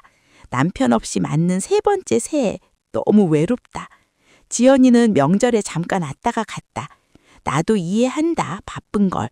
그런데 왜 이렇게 외로울까? 누군가 나를 좀 알아줬으면 좋겠다. 민서는 일기장을 덮었습니다. 그리고 저를 안았습니다. 할머니, 할머니가 이렇게 외로우셨어요? 저는 민서를 안고 울었습니다. 평생 꾹꾹 눌러왔던 감정들이 터져나왔습니다. 민서야, 할머니가 미안해. 할머니가 너무 약했어. 그때 현관문이 열렸습니다. 지연이가 들어오더니 우리를 보고 멈췄습니다. 민서야, 엄마 기다리다가. 지연이는 민서 손에 든 일기장을 봤습니다. 민서가 지연에게 일기장을 건넸습니다. 엄마, 이거 봐. 지연이는 일기장을 받아들었습니다. 그리고 읽기 시작했습니다. 한 페이지, 두 페이지. 지연이 얼굴이 점점 굳어갔습니다. 엄마, 지연이의 목소리가 떨렸습니다. 그리고 무릎을 꿇고 제 앞에 앉았습니다. 엄마, 제가 정말 몰랐어요. 엄마가 이렇게 외로우신 줄. 아니야, 지연아. 너 바쁜 거 알아. 엄마가 이해해. 아니에요, 엄마. 저는 그냥 엄마가 편하게 쉬고 계신 줄만 알았어요. 엄마가 매일 전화 기다리고 계셨는지, 민서 보고 싶어 하셨는지 전혀 몰랐어요. 지연이는 일기장을 넘기며 계속 읽었습니다. 2024년 2월 14일. 지연이가 스마트폰을 선물했다. 고맙다. 그런데 진짜 필요한 건 딸이 옆에 있어주는 거였는데 이걸 말하면 부담을 줄 것 같아서 그냥 고맙다고만 했다. 지연이는 눈물을 흘렸습니다. 엄마, 미안해요. 정말 미안해요. 제가 엄마한테 너무 소홀했어요. 지연아, 괜찮아. 엄마가 나약해서 그래. 혼자서도 잘 지낼 수 있어야 하는데. 아니에요, 엄마. 엄마는 나약한 게 아니에요. 엄마는 평생 저랑 아빠 위해서 살아오셨잖아요. 근데 저는 엄마가 뭘 원하시는지, 뭐가 필요하신지 한 번도 제대로 물어본 적이 없었어요. 지연이는 제 손을 꼭 잡았습니다.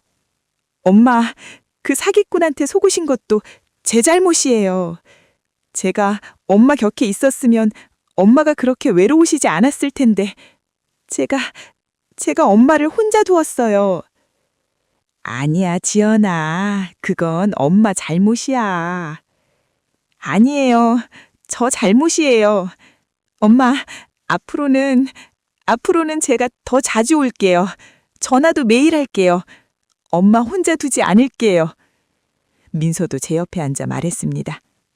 할머니, 저도 자주 올게요. 할머니 외롭지 않게 해드릴게요. 저는 두 사람을 안고 울었습니다.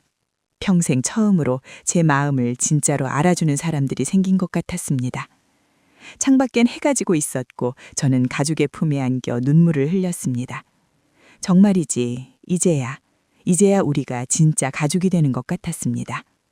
다음 궁곡증. 이제 영숙과 가족은 어떻게 새로운 시작을 할까? 그날 이후 모든 게 달라졌습니다. 지연이는 회사에 육아휴직을 신청했습니다. 그리고 매주 수요일과 토요일 민서를 데리고 제 집에 왔습니다. 처음엔 어색했습니다.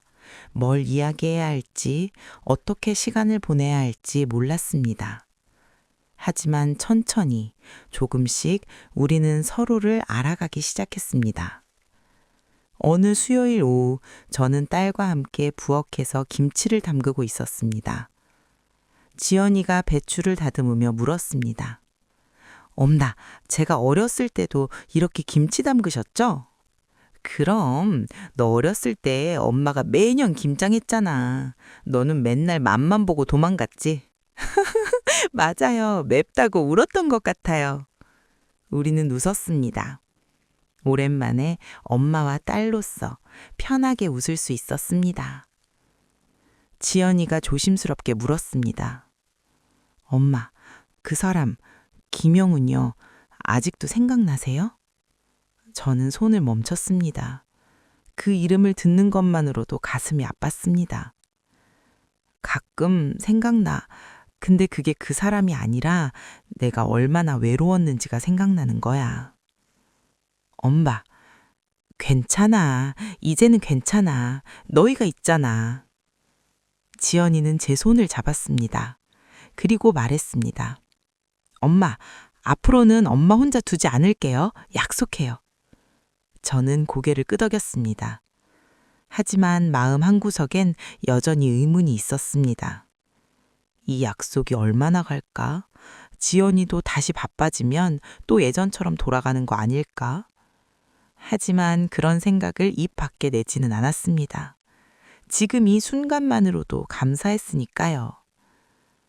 민서는 매주 토요일마다 저와 함께 글쓰기를 배우기 시작했습니다. 저는 민서에게 제가 젊었을 때 썼던 시들을 보여줬고 민서는 신기해하며 읽었습니다. 할머니, 이거 할머니가 쓰신 거예요? 진짜 멋있어요. 고마워, 민서야. 할머니도 옛날엔 글 쓰는 걸 좋아했거든. 할머니, 저도 할머니처럼 글 쓰고 싶어요. 가르쳐 주세요. 그렇게 저와 민서는 매주 함께 글을 썼습니다. 민서는 학교에서 있었던 일을 쓰고 저는 제 인생 이야기를 조금씩 써내려 갔습니다. 그러던 어느 날 민서가 물었습니다. 할머니, 그 나쁜 사람한테 속으셨을 때 어떤 기분이었어요? 저는 잠시 말을 멈췄습니다.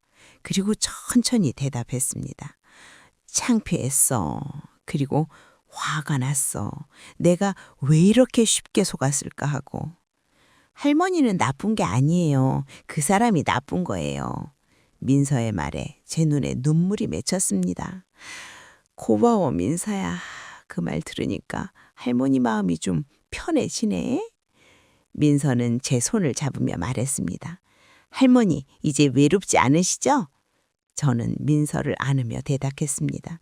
응, 이젠 괜찮아. 하지만 솔직히 말하자면 완전히 괜찮은 건 아니었습니다. 800만 원은 돌아오지 않았고 그 돈은 여전히 제 마음에 짐으로 남아 있었습니다. 그리고 가끔은 이런 생각이 들었습니다. 이렇게까지 해야 가족이 나를 봐주는구나. 내가 사기당하고 엉망이 돼야 그제야 딸이 찾아오는구나. 하지만 그런 생각을 꼭 눌러 담았습니다. 지연이가 노력하는 걸 알았으니까요. 그리고 이제라도 함께 할 수 있다는 게 감사했으니까요. 몇 달이 흘렀습니다. 여름이 왔고 우리는 함께 계곡에 놀러 갔습니다. 민서는 물속에서 신나게 놀았고 지연이는 제 옆에 앉아 함께 민서를 바라봤습니다. 엄마, 행복하세요? 지연이가 물었습니다. 저는 고개를 끄덕였습니다. 응, 행복해. 엄마, 저 진짜 미안해요. 제가 진작 이렇게 했어야 했는데. 됐어, 지연아. 이제 와서 그런 말 하지 마. 지금이라도 이렇게 함께 있잖아. 하지만 제 마음속 깊은 곳에선 여전히 작은 목소리가 속삭였습니다. 진작 이렇게 해줬으면 좋았을 텐데. 그럼 내가 사기 당하지 않았을 텐데. 저녁 무렵 우리는 집으로 돌아왔습니다. 지연이와 민서가 저를 집까지 데려다 주었습니다. 현관 앞에서 민서가 제게 안기며 말했습니다. 할머니, 다음 주에 또 올게요. 그래, 우리 민서. 할머니도 기다릴게. 지연이가 제 손을 잡으며 말했습니다. 엄마, 수요일에 또 올게요. 사랑해요. 나도 사랑해, 지연아. 그들이 떠난 후 저는 집 안으로 들어갔습니다. 거실은 여전히 조용했지만 예전처럼 쓸쓸하지는 않았습니다. 테이블 위에는 민서가 그려준 그림이 놓여 있었고 냉장고에는 지연이가 사다 준 반찬이 가득 들어 있었습니다. 저는 소파에 앉아 분홍색 스마트폰을 들었습니다. 그 스마트폰으로 시작된 일이었습니다. 사기도, 상처도, 그리고 이 화해도. 이제 이걸로 뭘 하지? 저는 잠시 고민하다가 민서와 함께 쓴 글을 다시 읽어봤습니다. 그리고 미소를 지었습니다. 완벽하진 않습니다. 여전히 마음 한구석엔 아쉬움이 남아있고 가끔은 이게 진짜 달라진 걸까 하는 의심도 듭니다. 하지만 그래도 괜찮습니다. 지금 이 순간 저는 혼자가 아니니까요. 창밖으로 온 저녁 노을이 지고 있었고 저는 그 노을을 바라보며 생각했습니다. 새로운 시작이야. 늦었지만 그래도 시작이야.